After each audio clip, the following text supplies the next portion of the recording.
Good late afternoon. Thanks for joining us. I'm Sage. You're watching Kalkine TV live from Sydney, and this is the last show of the day, the last trade. There's no better way to wind down the day than with the latest market close commentary, so let's get started.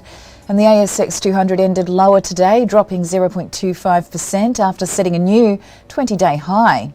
And over the last 5 days, the index is virtually unchanged, but is currently 2.65% below its 52-week high. Let's now take a look at the top gainers and losers of the day. Boral was today's top performer, up 4.9%. The stock is at its highest level since August. And following suit were Reliance, Worldwide Corporation and Reece. The stock of Nearmap rose 3.7%, whereas electronics and consumer goods chain JB Hi-Fi rose 3.2%. The red zone of the ASX 200 pack was led by online gaming group PointsBet, that plummeted as much as 16% today. IOOF holdings fell 8% and nickel mines traded 5.5% lower. And other top laggards today were Orocobre and Codan. And let us now shift our focus to the stocks that fetched the investors' attention today. Online gaming group PointsBet's holdings saw its stock fall by over 15% today, at the lowest level since August last year. And the fall comes after PointsBet released a market update that showed heavy spending as the company pursues aggressive growth in the US. Wealth manager IOOF Holdings saw continued growth in its funds under management and administration for the 3 months ended 30th September 2021. Restated group FUMA was up 2.4 billion Australian dollars to 321.1 billion Australian dollars.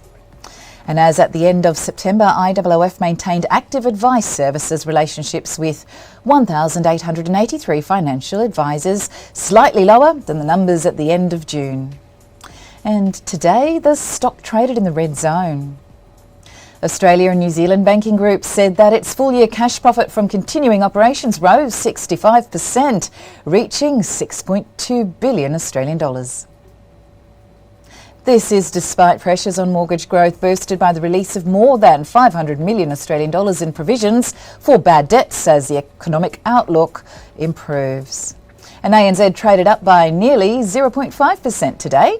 Shares in Whitehaven Coal fell over 11% in the opening hour of trade today. The company was on track for its worst day since mid-April, and the decline dragged the shares to a 2-month low and moderately reversed a rally over the past year as the price of coal shot higher.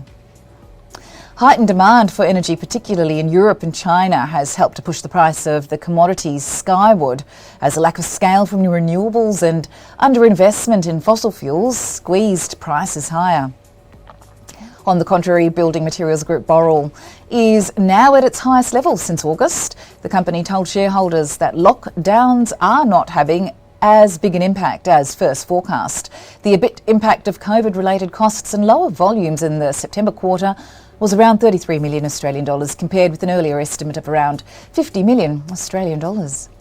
And casino operator The Star Entertainment Group has avoided a second strike at its annual general meeting today after shareholders lashed the group last year over its executive pay, while also defending its track record on preventing money laundering. There were misleading assertions in the media reports, and the company was committed to a culture of compliance, said Star's chairman John O'Neill. And shares traded up by 0.5% today. And it's time for a small break, but stay tuned with me. I'll be back with more of the trending market updates.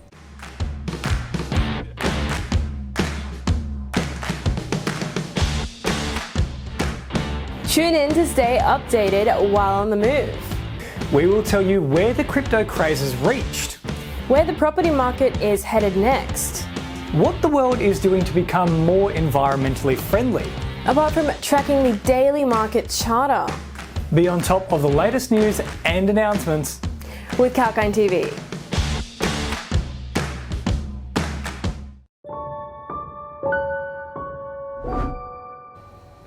Hello, welcome back. Sage here with the market close commentary by Kalkine TV.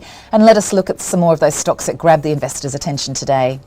Electronics and consumer goods chain JB Hi-Fi has seen its sales plunge in the September quarter as it weathered the extended lockdowns in Sydney and Melbourne, though its chief executive says conditions have improved this month. And so much so, the cumulative impact for the 2022 financial year is now not expected to exceed 50 million Australian dollars. And today shares traded up by nearly 3%.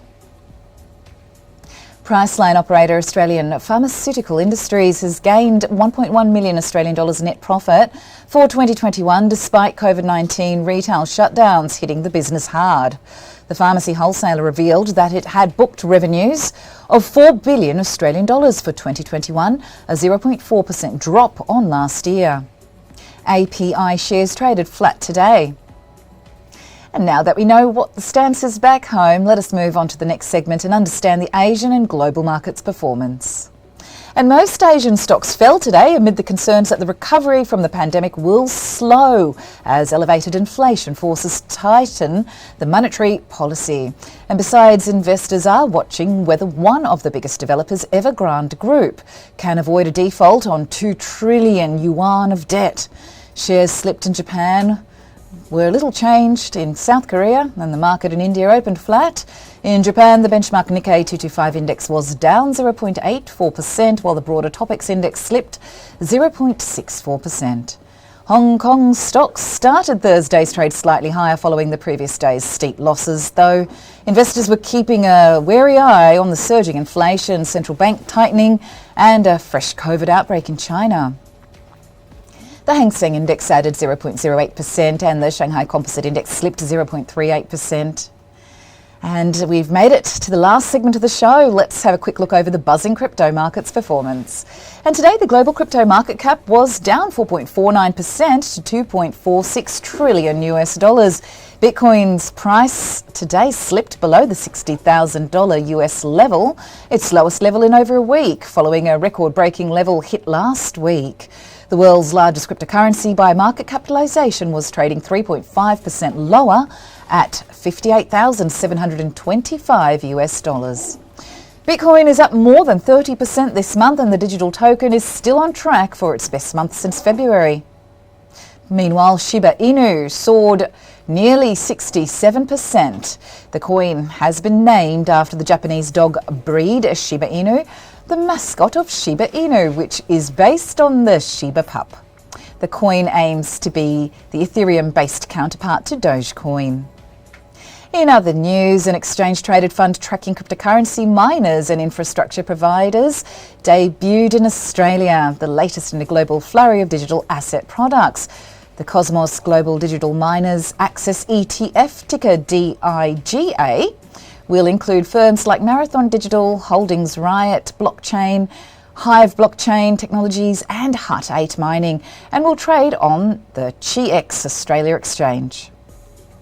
And next month, BetaShares is due to launch an Australia-listed ETF tracking global crypto-linked companies. And earlier in October, the US allowed a futures-based ETF, a development that helped propel Bitcoin to a record high.